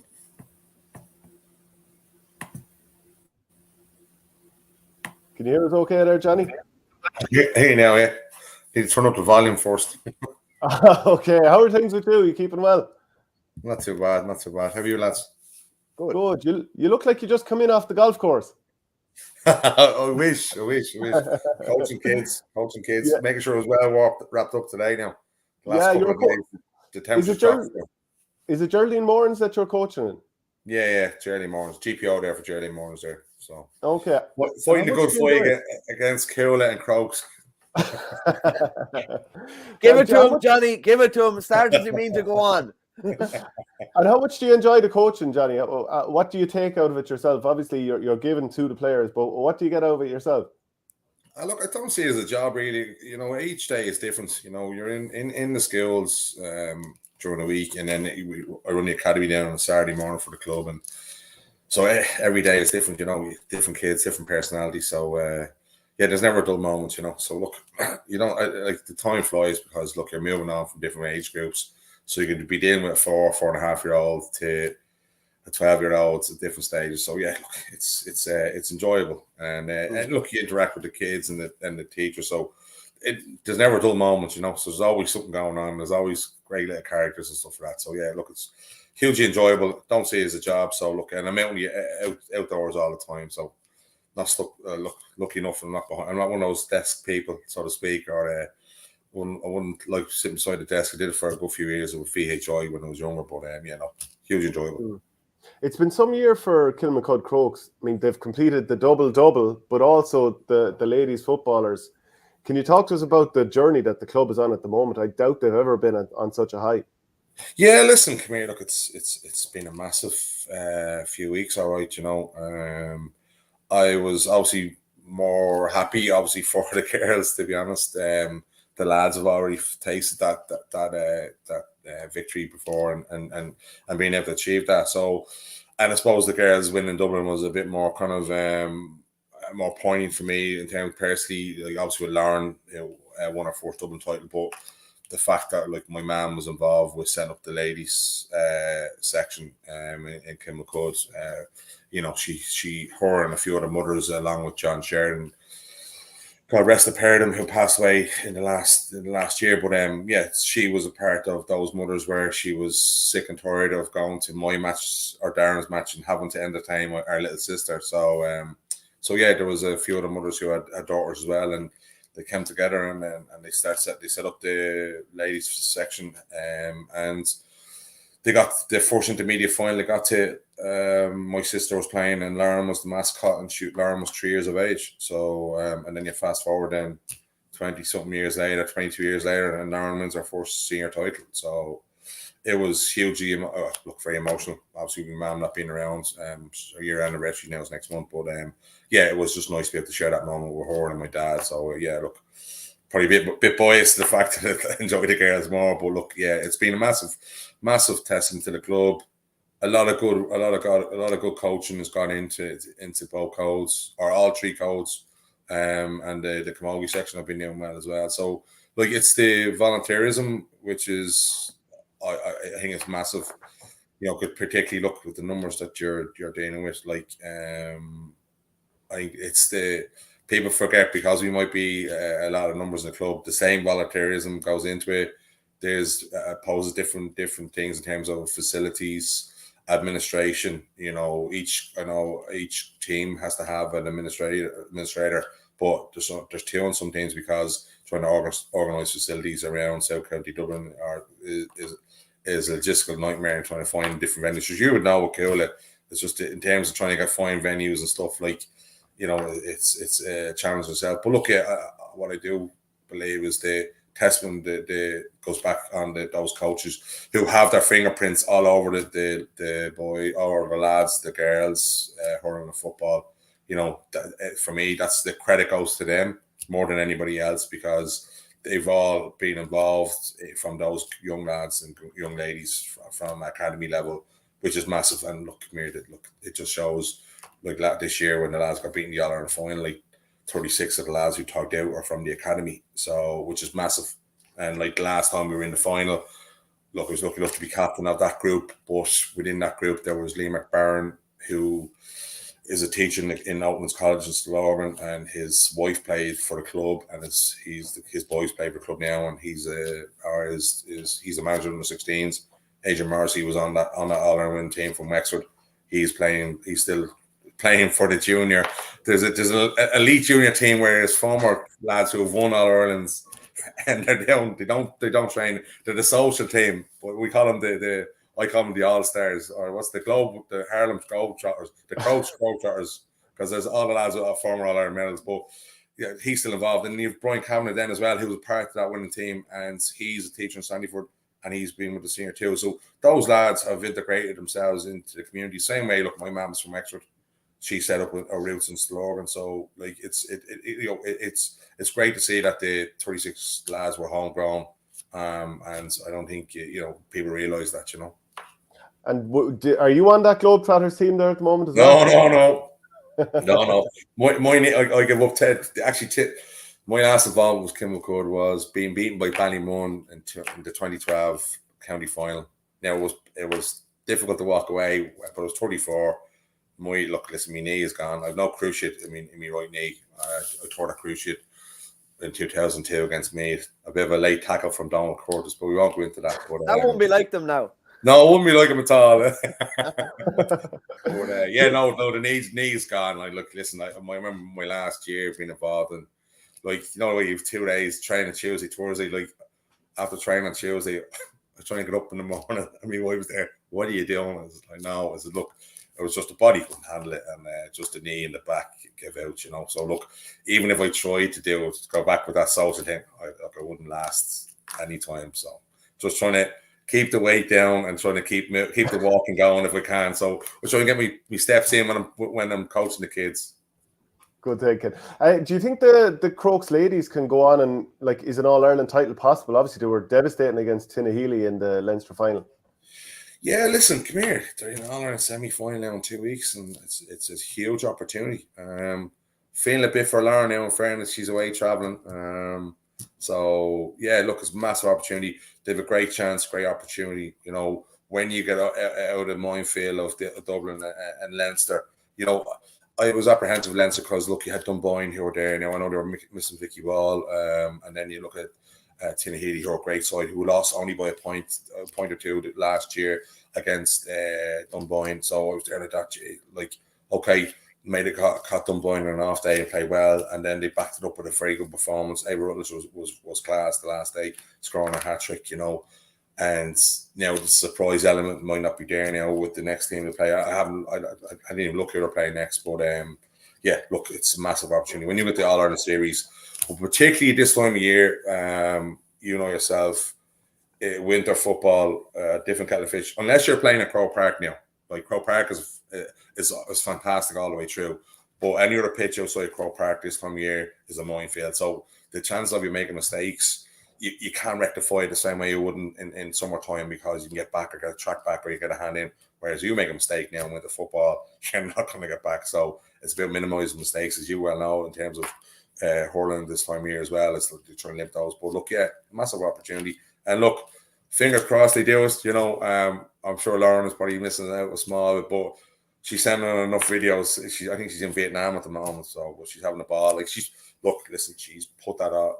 She had planned on traveling the last 2 years on her way back from Melbourne, but because of COVID, she couldn't do anything. So she booked this 6 or 7 months ago with the view of, hopefully we go well with Crokes in Dublin. But, like, you know, Foxrock Caventini have been so strong the last 6-7 years, so there was nothing guaranteed. And that group that Lauren's on, like, it's still a very young group. Like, there's a cohort of around 25, 26. And then you've got another sprinkle of girls who are 19, 20, 21. And I think the eldest girl, I think she's under 30. So, like, look, fingers crossed they do it, you know. Yeah, I'd say most people outside of the area wouldn't know this, but it must be funny seeing the Coola cars showing up to all these Kilmacud ladies games with Cian O'Callaghan, Con O'Callaghan and Mark Schutte going out with some of the different women on the team. What's the next generation of super footballer and hurlers going to be like? There's good genes. It should be interesting. It'd be interesting who they declare for if they end up getting married and stuff. But anyway, look, it'd be some crack. It is funny now when you see the lads there and everything else, and Con and the boys. You know, I do have a smile on my face. You know, when they start going out, I was going to Lauren's match. Is that Con? And Lauren said, "Yeah, Dad, I told you months ago. She's going out with Con." I said, "All right, Jesus, okay." So he came with Con. All right, okay, yeah. So look, it is funny the way the dynamic. Then Molly Lamb, I think, as well, and then like Molly Lamb's about Keane, isn't it? Yeah. So come here, look, it is funny. Like I said, there's great conversations in the households when they're playing against each other. But I wouldn't have it any other way though, you know. Yeah, it's great fun. So then you were talking about obviously Croke Park, and this weekend we're going to see Kilmacud out there against Port Arlington. What a 12 months for this team, and like even in terms of off the field stuff, Shane Walsh in, Paul Mannion being injured last year, getting injured again now. It's been all go with this team. Yeah, listen, Dave. The lads, like the last, a roller coaster year of getting to the All-Ireland final, like you know, and the roller coaster of that in itself. Then having the resilience in terms of, you know, bouncing back, getting to the county final, like doing back-to-back Dublin titles, which hadn't been done since myself back in 04 and 05. And it was actually, we were going for 2 in a row and we were playing the Fianna back in 05. And that was the, you know, everyone's giving out about the Shane Walsh thing because he looked one player. But if you go and look back, when we played in the Fianna in that 05 final, it was Kieran McGee, Justin McNulty, Anna McNulty, Kevin O'Neill, who else? Enna Lewitt. Like there was 8 starters who were all from inter-county football, and we had I think 2 or 3, but they weren't. So it was funny to see, you know, that the Shane was being billed in the county final and there like that. oh, don't bite it, Johnny. Don't send a tweet. Don't send it, and blah, blah, blah. Look, I did my best. I resisted. You surely stood up and said something at some stage, Johnny, did you? No. You know what? Actually, I missed the county final, would you believe? Because my, she's now 12. She was in the she was in the league semi-final, and it was throw-in was at 3:30, and it was in Ashbourne, and it was like, yeah, there's no way I'm going to get away here. So, family had to come before the club this time, you know, so I wasn't getting away with that one. So, yeah, look, I ended up watching it in the clubhouse. But, yeah, when I heard the bills now, I was like, Jesus, lads are looking at me down Dunamore, Ashbourne here, and I said, look, trying to resist myself. I did. My wife's there. Johnny, don't do it. Okay, right, well. But anyway, it was funny. It was funny to see the comparison, like, you know, like you player of the year, geezer and everything else. And look, now it was a sweet one to win. It was because we were given no chance at all to win it. It was nice to win it. Now that look, I'm not sure rub salt in the rounds in the Fianna, but when you look at what the response and all the stuff that's gone on, and how our name has been dragged through the mud and stuff, did irk me a small bit. You know, no one has the right on community and giving your time back to your club and all that kind of stuff. Like, just because your club is big and you know you're a rural club and your numbers grow, it doesn't mean everyone has a divine right on a community scene. Like, as a photograph come up in lockdown, and myself and Robbie Bean down in Glenalbin, and it was from 1984, and it was the time when Dublin won the minor All-Ireland. Paul Clark would have been clapping, right? But we had Niall Clancy, I can't think of the other, but they brought the cup back to Glenalbin, and here I am in the front row, myself and Beano, and I was 6 years of age. So, like, it just shows you, you know, where just because we're a massive club now, we were a small club and it has grown. But, like, yeah, look, it was just kind of, I fell for Shane a small bit in terms of the fact that, look, it was how he was brought to the ring a small bit. But look, man, it is what it is. Have you had a chance to speak to him since he joined the club? Everyone seems to say he's settled in so well. He seems to no, I haven't now, to be honest with you. Now, listen, I'll be honest. Look, come here. I wasn't a favourite at the start. You know, the way things happened. Look, he's looking to join another club. He could have joined somebody else. We had 36 homegrown lads, and you know, the thing is, like, as I mentioned already, if somebody's coming in to set up routes within the area, they're entitled to move. You know, I think it was the fact that it was so quick after his performance in the All-Ireland final, and that it was potential player of the year. If you had been if you had been shit and not be player of the year, it would be a different story. Or if you had come maybe in January, but like, you know, you look at Jules, who the lads played last year in the county final, they had 8 lads from different parts of the country. Like, so it was easy to jump on the bandwagon and jump on, you know, and put things into context. But look, that's the way things are at the moment. You know, you take because everything is instant, social media, things got a legs. Oh, that's a disgrace. This is this, blah, blah, blah. You know, at the end of the day, seems like a nice young lad. I think Lauren had spoken to him or something like that. And one of the lads says, "Jesus, Johnny, that'd be some genetics, them two hooking up." And I says, don't be blading, wrecking me head now. I said, enough. I've got 4 girls. I said, I've nothing to be worried about. So, anyway. Unbelievable, lads. Any lads taking the opportunity to have a cut or have a dig, especially having 4 girls, just look, come here. You're out with the punches. You're a saint by the sounds of things, Johnny. I tell you that. Huh? You're a saint for putting up with it. Oh, come here. I'll do my best. Johnny, what about Portarlington? Like, last year they gave Crokes their fill of it for, I'd have said, 40 odd minutes. They seemed to run out of steam then for the rest of the game, but it was still only 1-11-12, like same amount of scores. But, you know, Crokes did feel like they just had too much legs for them. But clearly Portarlington are a strong team. Yeah, no, they're a good side. And you know what? They play a nice brand of football as well. They play football, you know. And I think that's what caught Crokes out a small bit last year. And I agree with you. They did run out of steam towards the latter stage of that game. Whereas, you know, I would reckon they probably have rectified that this year. And they will pose a different threat to Kilkenny than any of the teams Crokes have played.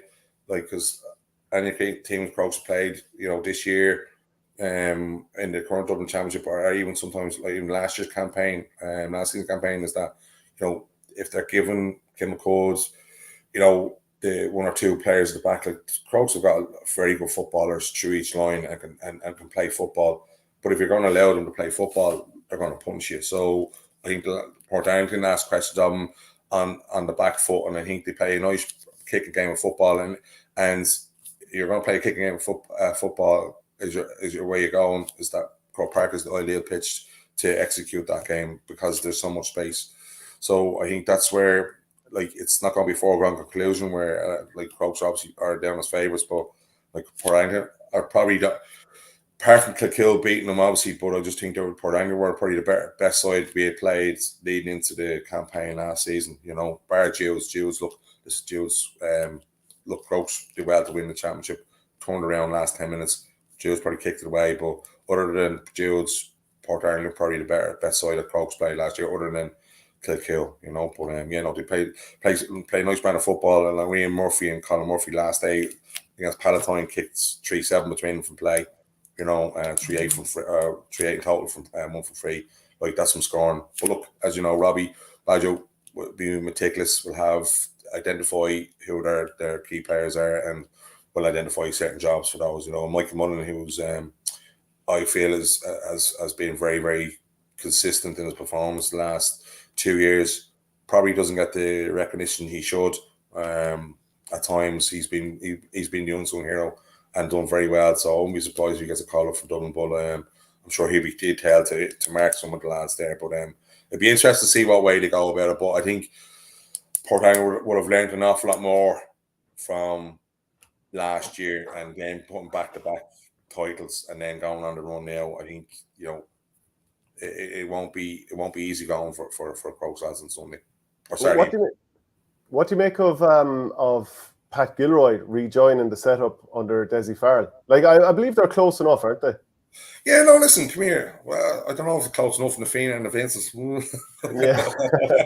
I don't know. Look, listen, at the end of the day, right, you know, the goal is for Dublin to get back to the top table. I know that the Kerry winning the All-Ireland would have irked the lads. Hence, Caffrey, Mano, I'm sure they were phoned by James McCarthy and one or two others, you know, and probably spoke with themselves. And I think, you know, the fact of the matter is, like, if that team for me with those lads back are going to win an All-Ireland. So the thing is, I reckon is that, okay, can we stop? Because if they don't, if those lads hadn't come back, the chance of Kerry doing back to back is a lot higher. And I think that's where, okay, we'll show how good this team really is and see how they are, and we'll come back. And if you look at it, the players that they lost, Con wasn't available last day against Kerry, still just got over the line. You add those other lads back in, Pat Gilroy factor back in.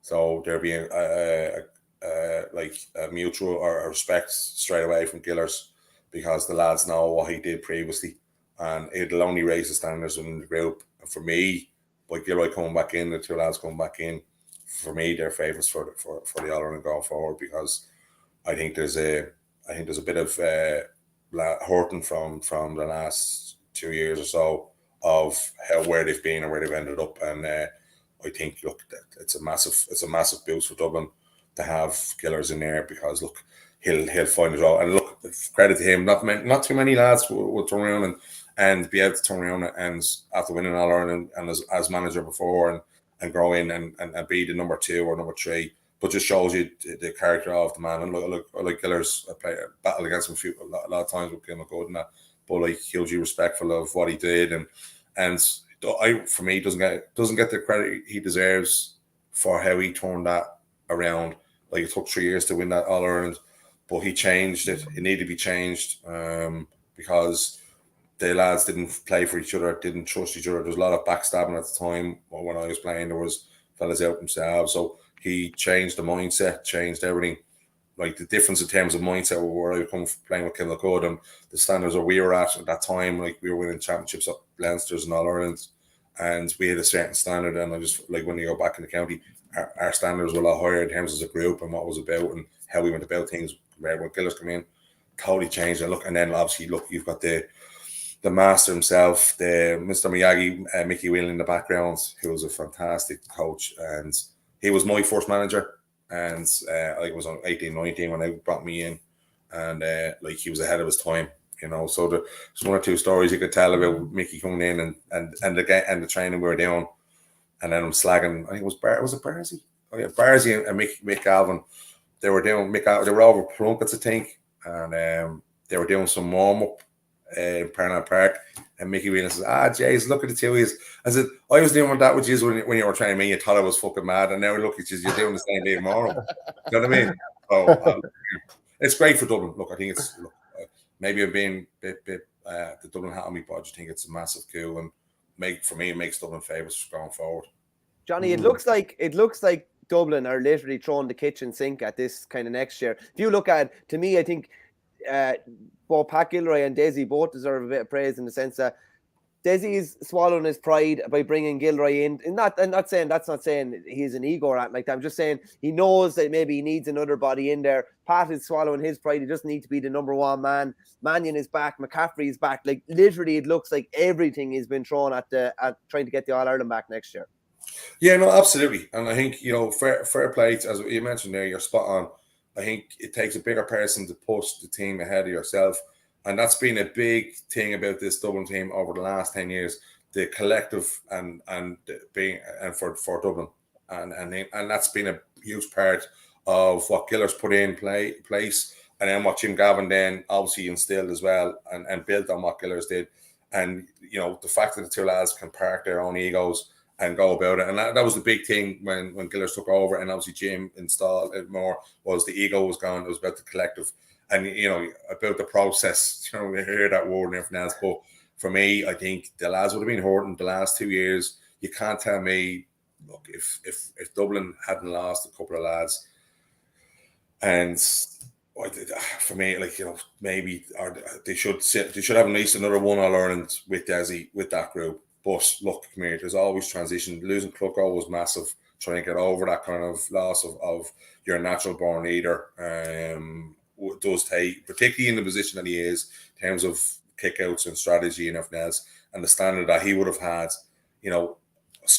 overseeing everything. So look, your next in line, which was great to see. Like James McCarthy, for me, is the best footballer ever to play for Dublin. Mr. Consistency, people wrote him off, not this year, last year, saying because of Mayo and he was out on his feet, but he had a couple of nickel injuries. Like this year, he was awesome. Like in the semi-final against Kerry, Janie, just unbelievable. Look, it's.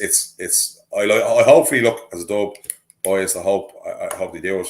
But look, you're spot on. They're throwing the kitchen sink, and why not? Let's look at it. Was it Mano? Was he 28, 29? Was it Jack 28, 29? I'm not sure. I think around that age. If they're going to do it, it has to be now. And it'll be interesting to see, Now, I was making a point, talking to Darren and Cosy, myself and Darren and Cosy in the group, but has McCaffrey lost a bit of pace? And you're there, that, jeez, he might have. Yeah, but if he's lost a bit of pace, he's still going to be faster than anybody else anyway. So it's just going to. It's so true. You look at Mano, Mano is still probably in the top 10 players in the country, physique-wise. Ball winning ability, decided to win a game on his own. Now, Kim could have done very well to get where they are without him. It just shows you now. Listen, obviously you're throwing the fact you've got Shane Walsh now. It doesn't. But last year when Mano was injured, he still got to an All-Ireland final. Still they should have won it twice, but they didn't. But look, it just shows where that group is. But I think kids chicken thrown at it. It'd be interesting to see how it goes. Back up out of Division 2 and Division 1, I'd say, is a priority. Get the ball rolling. And one or two of the young lads, Gallon and stuff, are coming in as well, which is massive. Because I think McDade is gone, isn't he? I think he's, somebody mentioned McDade is gone, emigrated, and one or two others. But look, the fact that Jack can stick her back in, listen. And the new jersey as well looks great. So look. You have it all after. You have it all on. So look, they've been cute now. Whoever's in the market is being cute. So next thing they'll probably roll out Mano and Jack McCarthy and get all the sales up, Okay, well, brilliant stuff, Johnny. Really appreciate you coming on the show, and hopefully we'll chat again soon. No worries. Mind yourself, lads. Take care. Cheers, Johnny. Okay, brilliant to have Johnny on there. He's great insights onto all things Dublin, really, hasn't he? Yeah, and no punches pulled or anything like that, as you can see with the few F-bombs as well. Johnny's prime candidate for a book, I'd say. If you could put some of that stuff that's off the record on the record, because he's some great yarns and a great old character and a great footballer to boot. Yeah, no doubt about it. Right, so that's it for today's show. We've really enjoyed it. Cyril Farrell, Johnny Magee, and obviously myself and the lad talking a fair bit of ring over the last hour and 3/4.